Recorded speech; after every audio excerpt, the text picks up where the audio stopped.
I'm hi everyone. I'm Aglaé Jézéquel. I'm a researcher at LMD in Paris, and I'm gonna start the school with this first lecture on attribution of extreme events to climate change. So in my research, I try to be at the frontier between climate science and social science. So that explains why today I'm going to talk only about climate science, but on Thursday, I will talk mostly from the social science point of view.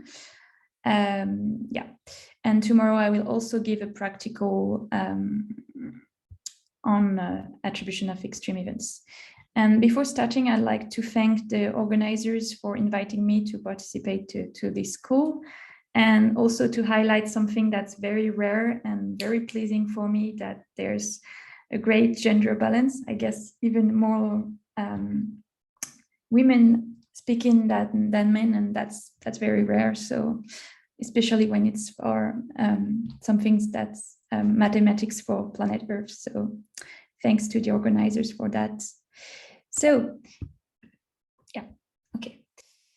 and before I continue, I would also encourage you to ask any questions at any time. Maybe it's easier if you just say something like put your mic on and ask your questions, because it's quite hard from Zoom to look at the questions in the chat. So please feel free to interact. It will make the lecture more interesting for everyone.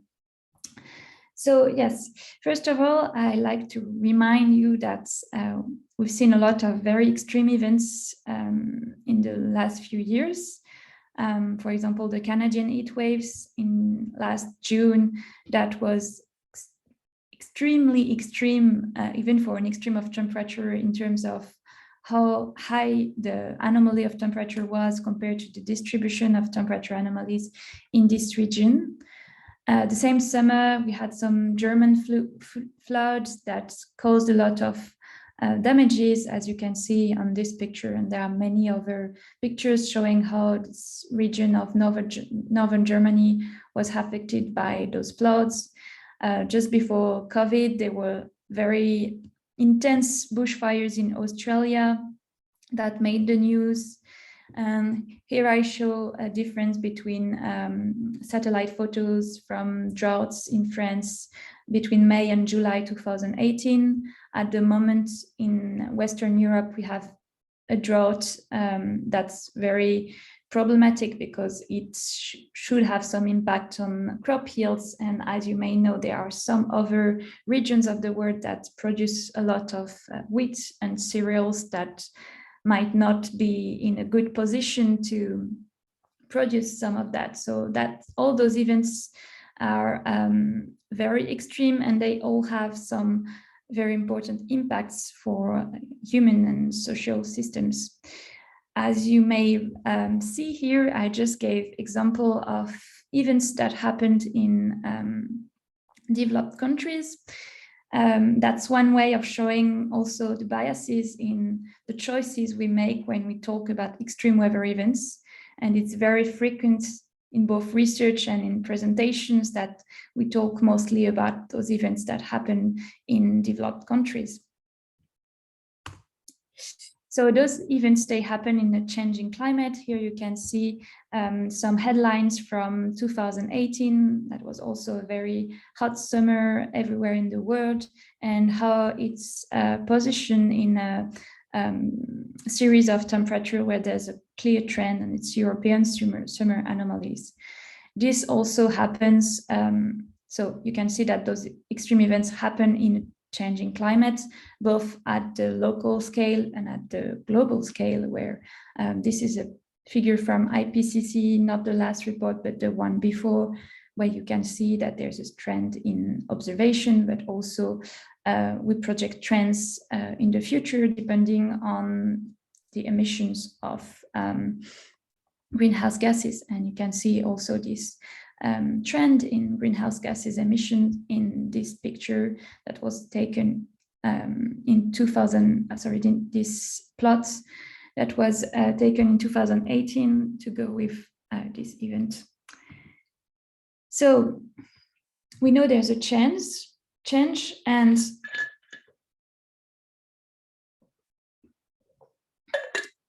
we know that if you just look at those differences in those two distributions,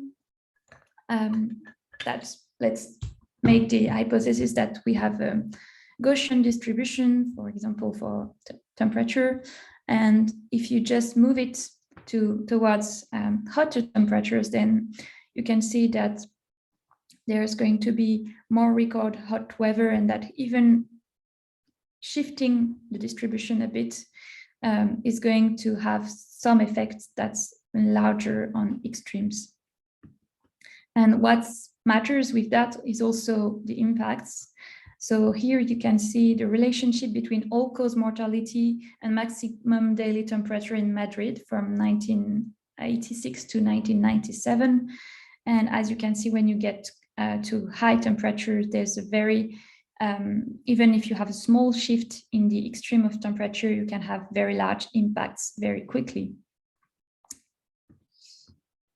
Here is a figure from the last IPCC report, where you can see that a synthesis of attribution of the confidence in attribution to human contribution to climate change.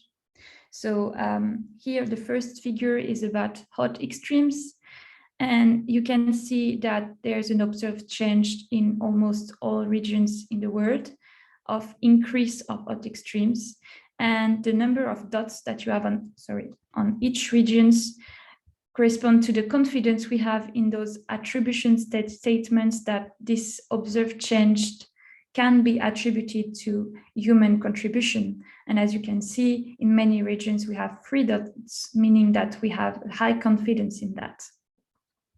Now, if you look at heavy precipitation, the picture is a bit less clear, although you can see only regions where there are increase in heavy precipitation, and there are some regions with high confidence, but most of them, they are low confidence. I will talk later about how things are easier for temperature than for precipitation, but keep that in mind. And another interesting thing to see here is that there are many regions where we have insufficient evidence, either because we have less access to observation data, or because there's also just less studies about those regions. And that goes back to what I told you when I gave you only examples of extreme weather events in developed countries. And then here you can see observed changes in agricultural droughts. And here you can have both increase and decrease depending on the regions, and generally a very low confidence level in these attributions.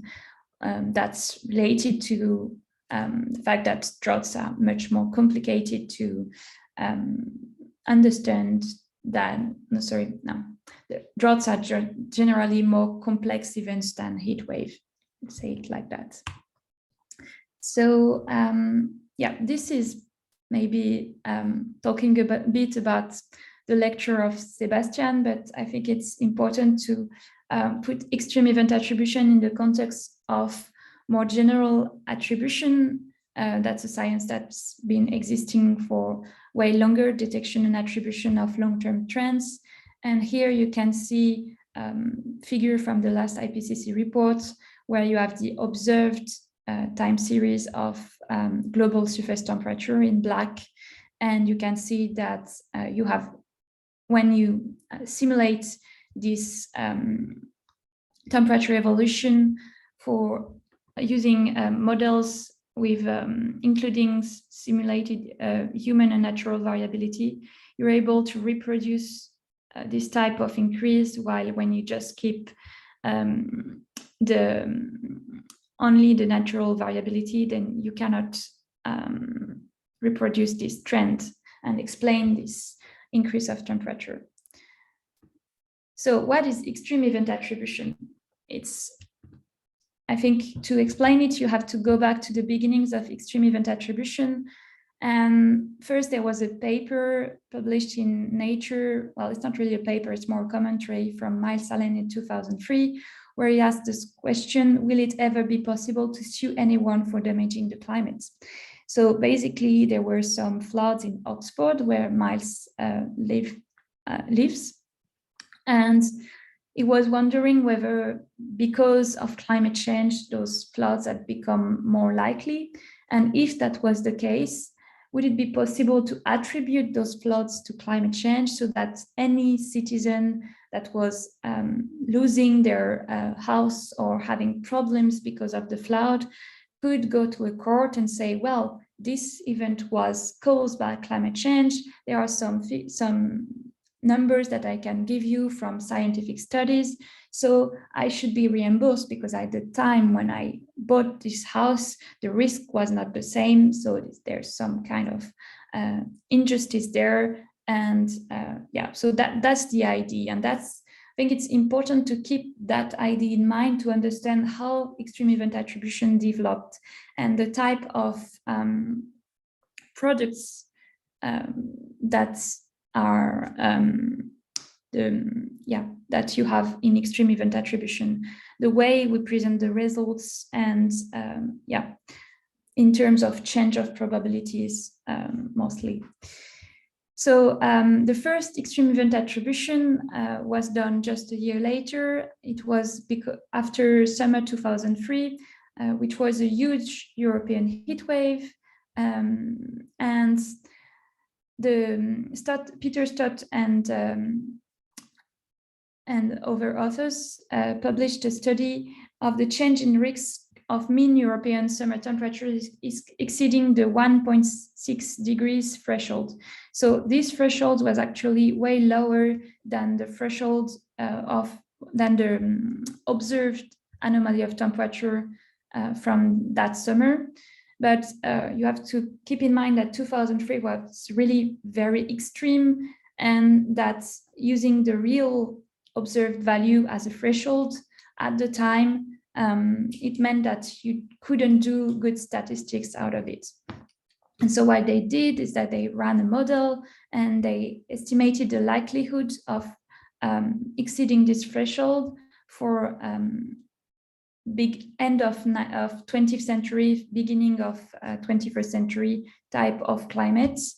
So both with only natural contributions, natural variability, so in green, and when you take into account the human contribution. And what you can see below is the increase in risk or fraction of risk attributable to anthropogenic factors. And what they find is that by the beginning of the 21st century, the risk of exceeding this 1.6 degree threshold was 4 times higher than in a world without climate change. So this calculation has been redone many times because this event was really very important event both in the history of extreme event attribution, but also in the minds of European researchers. And it's always an event we go back as an example of a very big heat waves. In some ways, 2003 is still the biggest European heat wave that happened in Western Europe. There are some places where for a number of days, the temperature was even higher than 2003, but it was very extreme because it lasted for very, very long. So we had 3 weeks in August of very high temperature, and that's why it's still very extreme even today. Okay, I will explain the fraction of attributable risk later. So after those first papers and the general idea of extreme event attribution was out there, it's been a booming field. So it took a bit of time before it really starting to be a topic that was very frequent in that it took a bit of time before there were a lot of articles about it, but now there's, for example, this series from the Bulletin of American Meteorological Society, where they explain extreme event of the year before from a climate perspective. So that's extreme event attribution. And I only gave 5 examples, but it happens every year. And they do very quick, very short studies, so only a few pages, but they put like 30 different papers within the same issue, so that there's this sort of global, there's this sort of global perspective of the extreme events of the year before. So how do we frame extreme event attribution, and what kind of question are we trying to answer? So here I'm taking my way of explaining it. So other would explain it maybe differently, but I think we can work from this question: was this event influenced by climate change?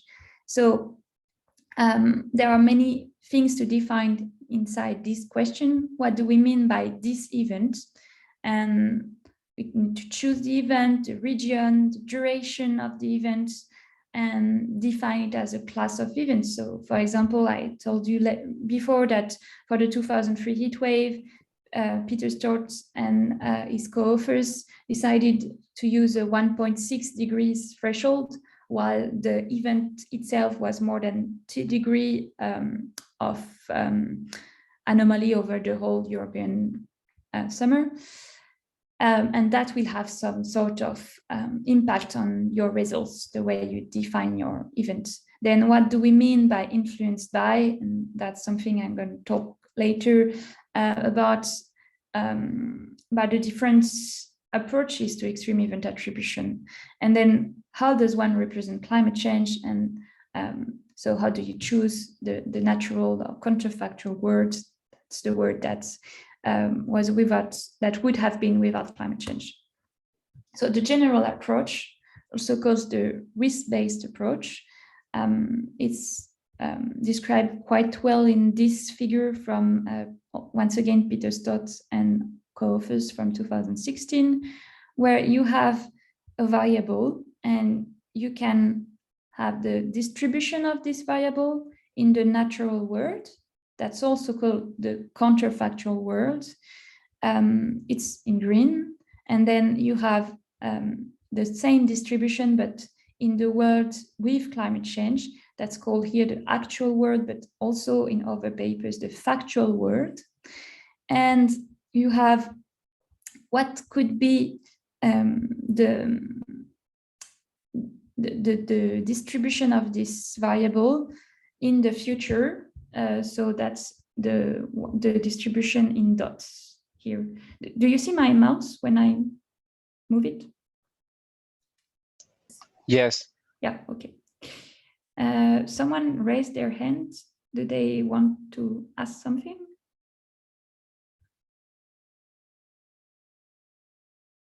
Okay, I guess not.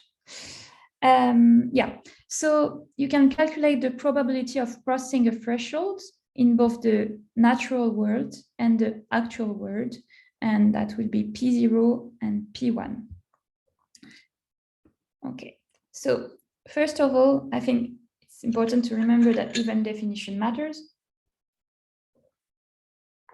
in many ways, and I will talk about it more in details with you tomorrow in the practical, as we explore about a bit what event definition means. But I thought it would be interesting to talk about class of events here and exactly what we are doing when we say we look at events that cross a certain threshold.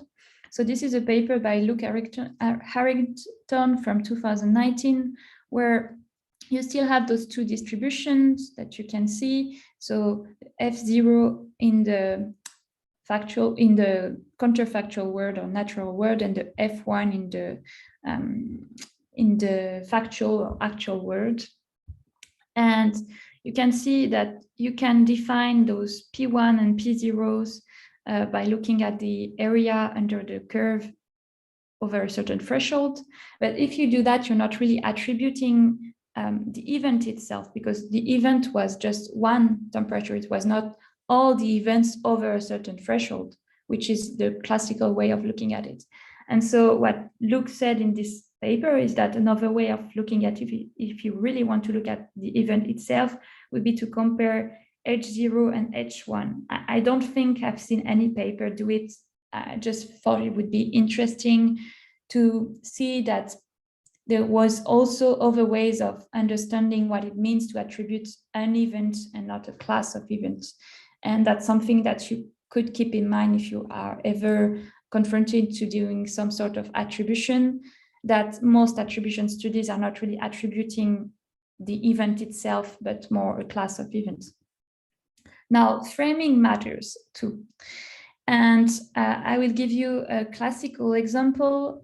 So it's about the Russian heat wave. The Russian heat wave was also very extreme, and like 2003, it's one of the examples that's been studied at large in the literature. And here you have the first paper by Dole and co-authors released in 2011, where their conclusion is that it is very unlikely that warming attributable to increasing greenhouse gas concentration contributed substantially to the magnitude of this heat wave. So keep in mind that they're talking about the magnitude of the heat wave here. And one of the things that matters in this study is that they're looking at the time series of Western Russia July surface temperature from 1880 to 2009 or 2010. And you can see that there is this there's this time series where you actually don't really see a trend or significant trend, and they calculate it and they show that they don't find a significant trend for this time series. And you can also see that the trend, if it exists, is more negative here than positive in this specific region.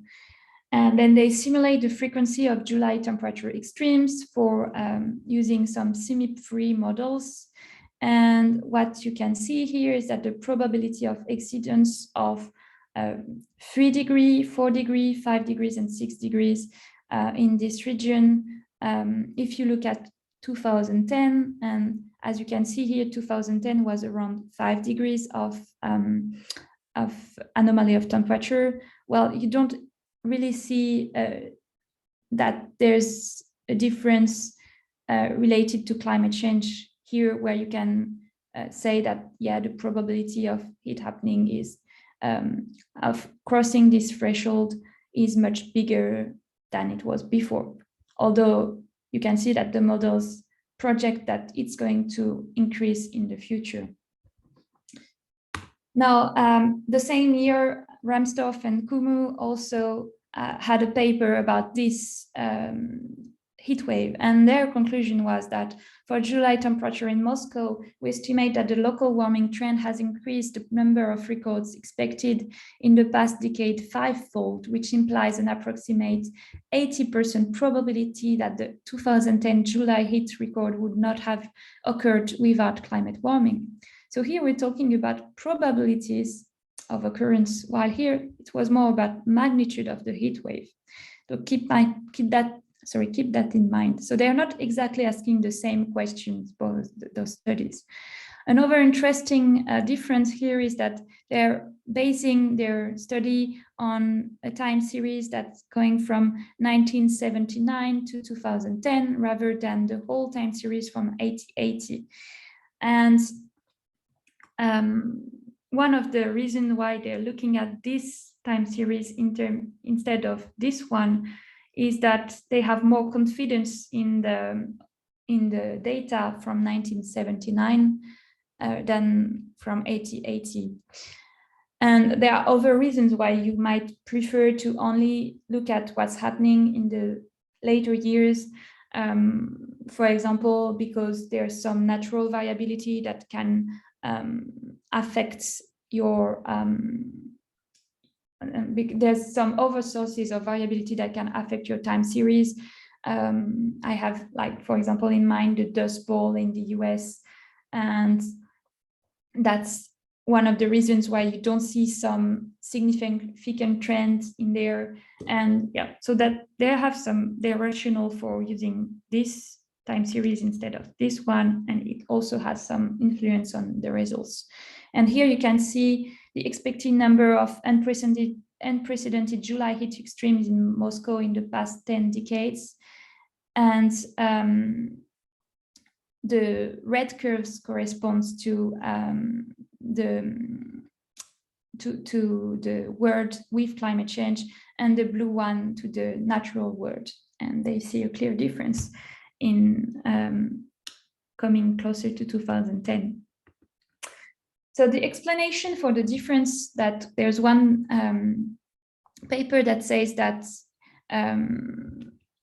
that you cannot say that warming contributed substantially to the magnitude of the heat wave, and one that says that the probability increase. It's explained by this paper by Freddy Otto et al. That's analyzing the difference between the two papers. And what they do here, well, you have a temperature with a graph with temperature equivalent here and return time here. And what's of interest is the temperature that was crossed that summer, the black line.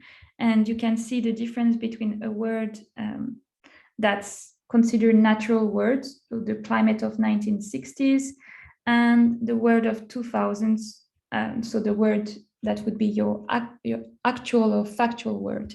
And looking at the same event, if you look at the difference in magnitude, so you have this difference in magnitude between the two words. And if you compare it to the average temperature in this region in July, you can see that the difference between those two is quite small, like the red arrow compared to the black one. While if you look at the change in probability, you can see a much larger difference. And I think this example illustrates very well that you have some, that framing matters a lot in this. So the definition of the counterfactual word matters too. And this is a paper from Hauser et al. From 2015, is interested in a drought this time. And it's testing different ways of defining counterfactuals. And so here you have, for example, you're looking at just the past, or you're looking at natural world or pre-industrial control world. And on the left-hand side, you have the results with pooled models. And you can see the different colors here, that you still have some differences in your results depending on the way you define your counterfactual. And if you look at what happens when you're looking at individual models, for some of them, you will have even differences in the sign of your results depending on the way you define your counterfactual.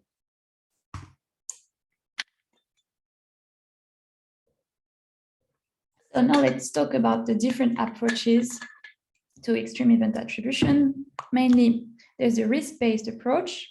Not going to talk about this graph once again, but that's the one you have to really keep in mind when you're thinking of risk-based approach. And in the risk-based approach, you're interested in the probability of accident in the factual world. So here you have a variable y, and for example, you're interested in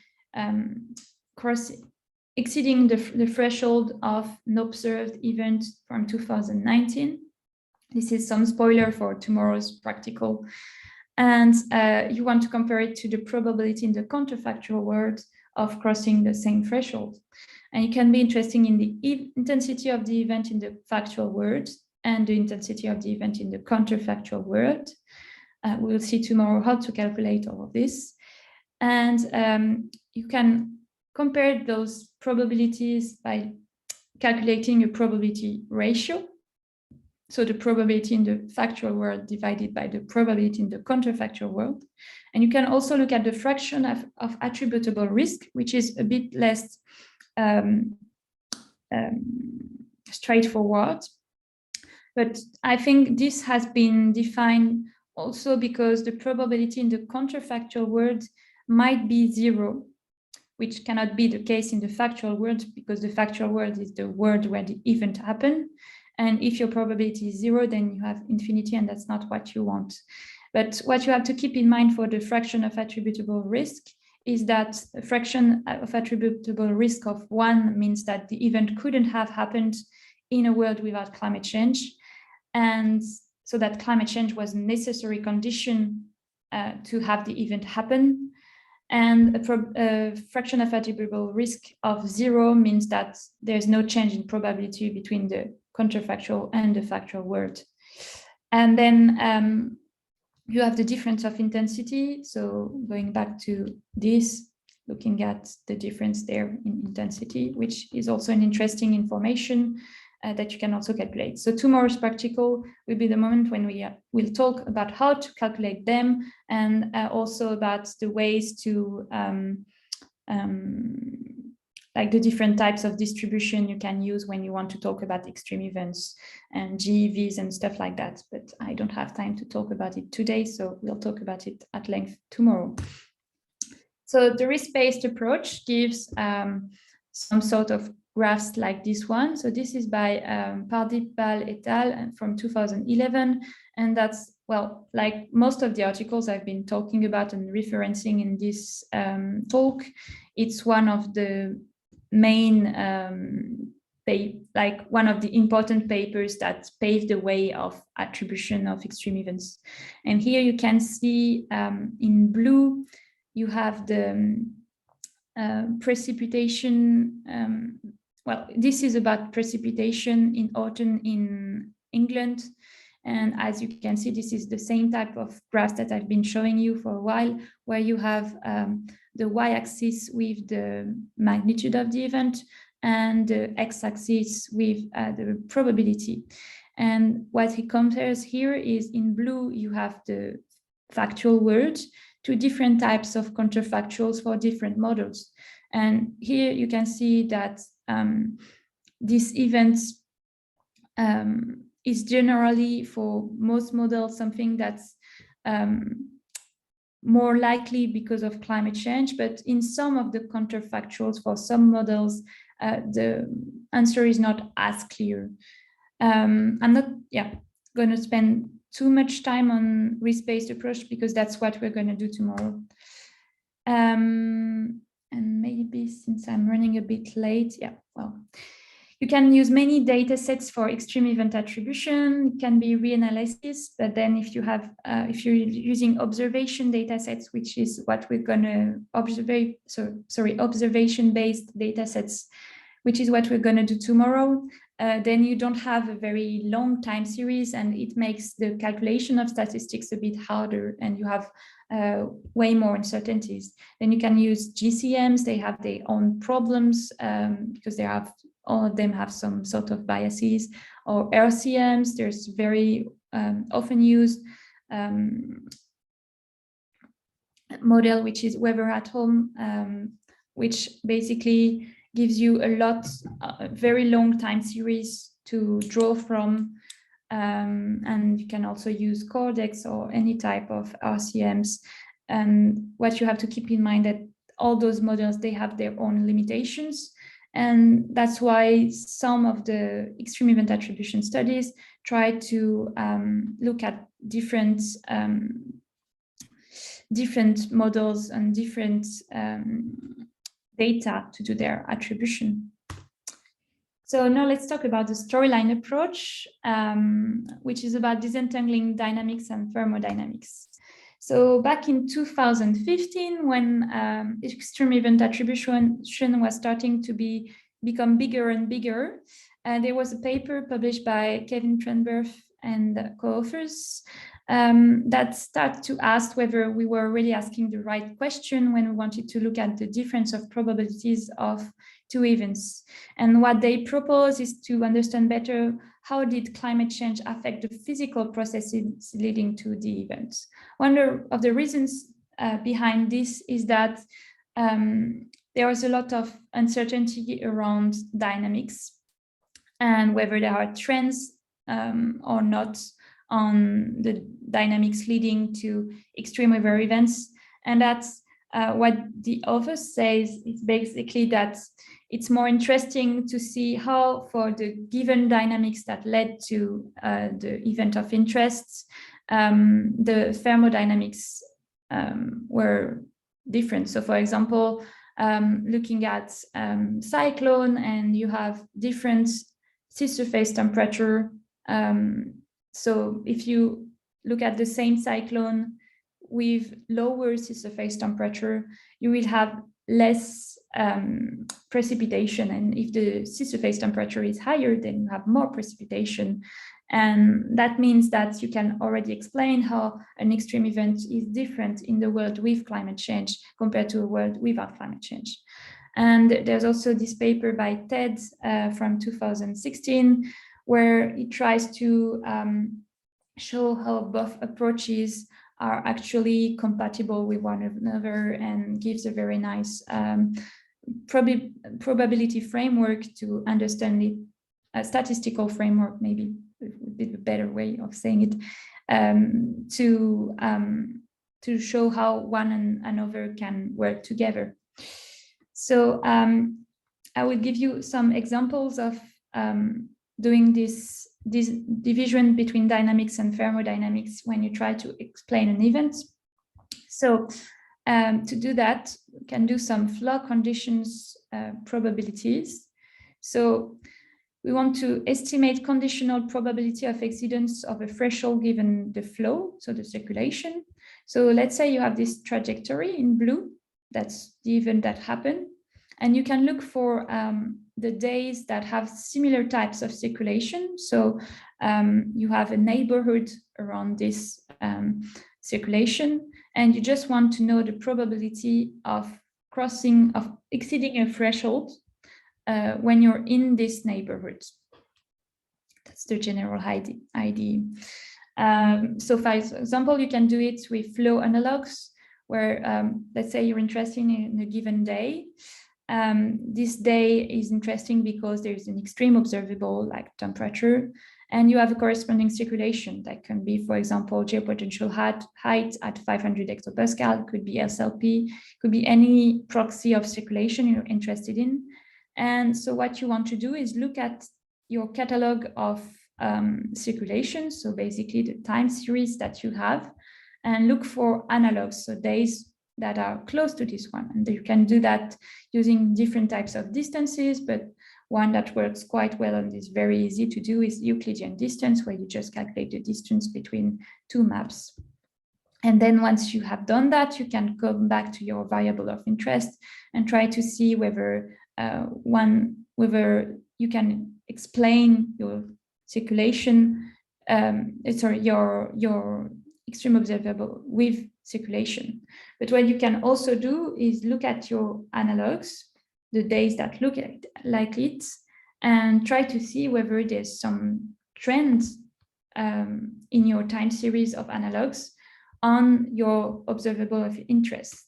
And that's what I did in paper I published in 2020 with some co-authors, where what we are interested in are conditional trends and residual trends. So the conditional trends, basically you just look at the days that are close in circulation to your day of interest. So that was for heatwave 2003 and 2010. And you want to know whether there's a trend, and we did that for both reanalysis data sets and for different types of model, both for historical LCP 4.5 and LCP 8.5. And what you can see is that quite logically, there's a positive trend that's very different depending on the model on temperature when you just fix the circulation.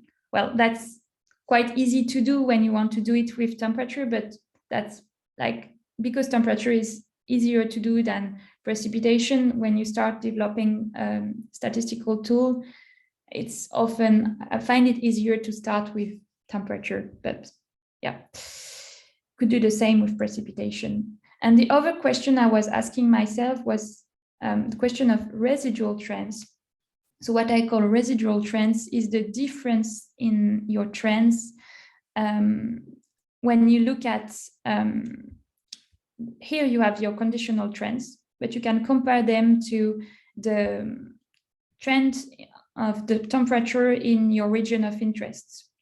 And we know that there's this trend that's related to climate change, and it's quite easy to attribute to climate change in a given region. So that was kind of my question, whether for the extreme you would have a higher trend or a smaller trend. And what you can see, for example, here for 2003 in Western Europe is that just for the reanalysis, you get a smaller trend in your extreme condition to this circulation compared to when you're looking at the trend on the temperature in your region of interest in summer. You can also do conditional attribution in a model. This is from Meredith et al. 2015, where you have they are reproducing very high precipitation over the, I'm not sure about the sea itself, but it's over a sea. And what they want to look at is whether they can reproduce the same very high precipitation when they nudge the winds inside their models, so to reproduce exactly the same circulation. And they do that with the observed sea surface temperature and greenhouse gases concentration on the left, and they can reproduce the very high precipitation in their region of interest. And they run the same model, but for 1980 level sea surface temperature. And as you can see here, you cannot reproduce the same very high precipitation. So that's another way of doing some storylines. Yeah. So storylines will give you an idea of what happens when you fix one of the processes that lead to the events and try to see what's the physics that change. And so it's interesting to know what happens when you fix the circulation, but it's also interesting to try to answer whether climate change modifies the probability of occurrence of a circulation. And so let's go back to 2003. I'm always giving the same example, but I'm not the only one doing this. And I just want to know whether this very high blocking that you can see over Western Europe here of anticyclonic anomalies of geopotential height, whether this probability of occurrence has changed. And to do that, I look at the number of days that I consider to be analogs. I don't have time to explain exactly how it's done, but you can read the paper. From 1950 to 2100 in different models. So this is just one example from one model. And I want to know whether there's a trend in the number of days that are analogs to this circulation of interest in my model. And I calculate the difference between the end of the time series and the beginning of the time series. Yeah,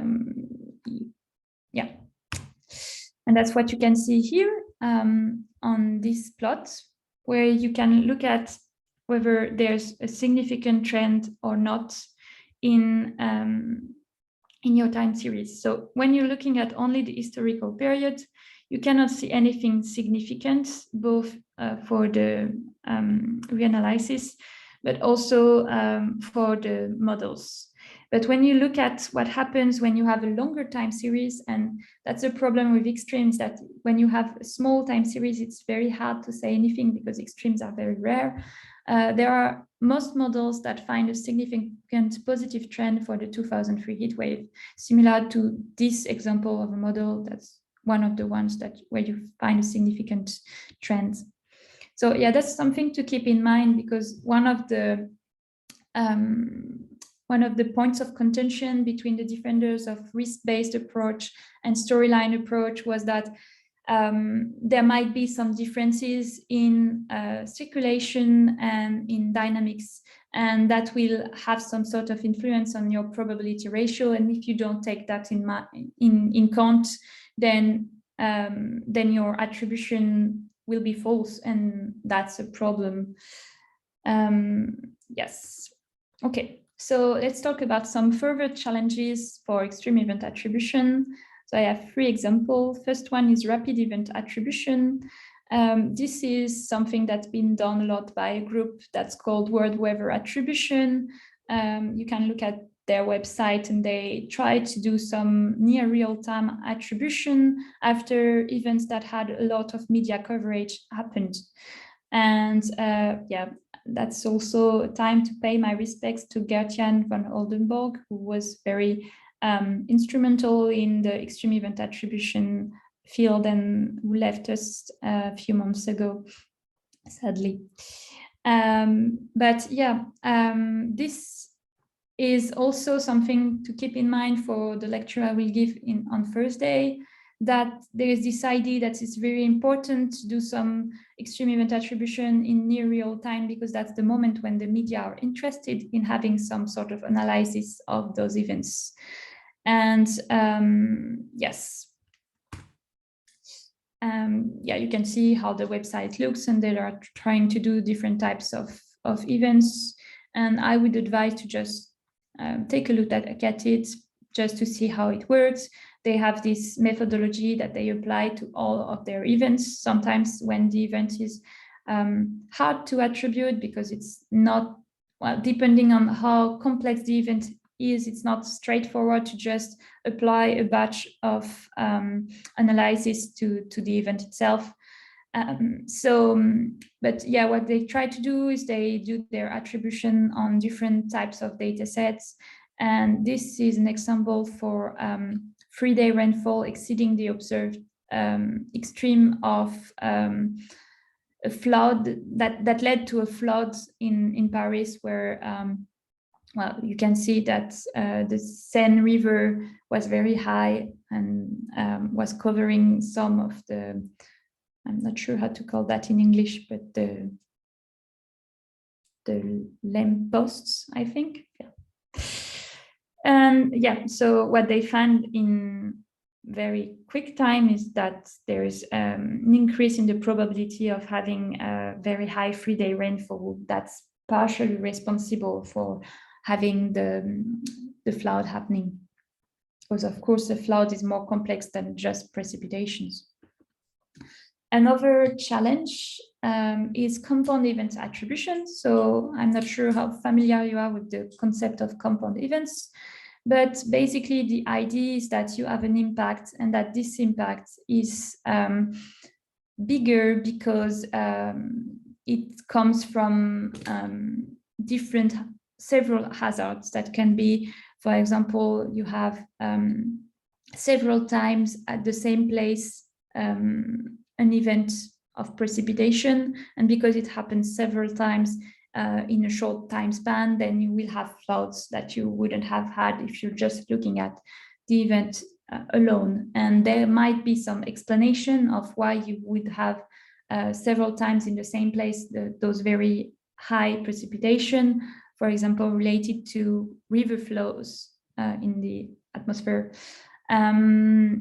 Then you can also have an example of having coastal floods that are higher than just, if you like, that are higher because you have your storm that's going to produce both higher level sea level and higher precipitation, and it's the combination of the two that lead to a very damaging coastal flood, while if you were just looking at the precipitation, you wouldn't be able to see your impacts. And well, there are many different types of compound events, and that's not the topic of this lecture, but keep in mind that the idea is not to look at an extreme event only from a univariate way. And everything I've shown you so far about extreme event attribution is univariate. So what Zeisler and Lehner did is, well, if you look at only your P1 and P0 in a univariate way, This is the graph that I showed you several times already. But if you want to look at it in a bivariate way or in a multivariate way, then you will have this distribution between, for example, precipitation and temperature, and you calculate P0 and P1 in a different way, but that's still possible. So what they did is that they applied this framework to some synthetic data where they fixed their trend in the variable X, and they tried to see how changing the trend in variable Y or having a weak or strong correlation would change the difference between the bivariate fraction of attributable risk and the univariate fraction of attributable risk. And you can see that in some cases, you are going to have a higher fraction of attributable risk when it's bivariate, and in other, like for example, when you have weak correlations, but in other cases, when you have a strong correlation, then you're going to have a negative difference between your bivariate fraction of attributable risk and your univariate fraction of attributable risk. And it's important to be able to have an idea of the correlation between your two different variables that lead to having higher impacts, because when you want to calculate your fraction of attributable risk or your risk ratio, it's going to matter. So finally, another topic that's really a challenge in extreme event attributions is to do extreme impacts attribution and extreme impacts related to extreme events. And so this is a very well-known plot from the IPCC, where they show that the risk is actually the combination of a weather and climate event, the hazard, and that's the only thing that we've been attributing today so far, combined with vulnerability and exposure, and those are social components of disaster risk, and they matter if you want to talk about having any impacts, because if your extreme weather event happens in a place where nobody is, or in a place that's very resilient to, for example, heat, you're going to have very different problems and impacts. So for example, the temperature, the heat waves that's going to happen in Northern Europe, for example, would not be a problem in Spain. So there are some studies doing extreme impacts attribution, where you can see a difference here in mortality. So it's still the same kind of plots. I hope it's easy to read for you now. Here Michel et al. Start by looking at the difference in temperature anomaly for natural and natural world. And well, you can see the type of plot that you always get with temperature, where you have higher temperatures with smaller return periods for the actual world. And they applied, so this is for the Mediterranean regions, but what they are interested in are cities, because that's the places where you have a lot of mortality during heat waves, so London and Paris, and they go towards mortality and they plot those things.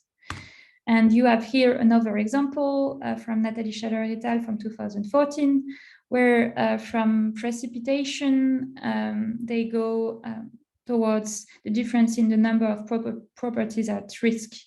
And you can see that you get a lot of noise here and very different answers depending on the run of the model you're looking at. So yeah, I think well, there's only 5 minutes left. Maybe you have some questions or not, or maybe there's a need for a break before Sebastian's class. Here are some instructions that are very important for tomorrow's practical. you have to download R and RStudio. That's possible to do on any type of, either it's Mac, Windows, or Linux. I'm going to send you the practical with some instruction on how to install the required package. I asked Basha and Jan whether it was possible to send it to the whole mailing list. So I'm kind of waiting how to proceed on that, whether I should just send a mail to the two of them and then they give it to you. But it's not very long to do, but please do it before the practical. Otherwise, we're going to lose just 30 minutes of time at the beginning of the practical. We can send that out if you send the email. Okay, I will send you the email right after the end of. Great, thank you. So yeah, I'm finished. I hope it was clear and understandable, and you learned some stuff about extreme event attribution. And tomorrow we'll do some practical about risk-based attribution. And on Thursday, I'll talk a bit more about why we do extreme event attribution and what could be the limitations. And well, yeah, I'm not going to spoil what I'm going to talk about Thursday yet. Great. Thanks, Aglaé. I think given the time, maybe we'll just allow ourselves a few minutes and then Sebastian can start, but please do post any questions in the chat. And you can ask any question tomorrow too, because we have 2 hours of practical. So yeah. Okay.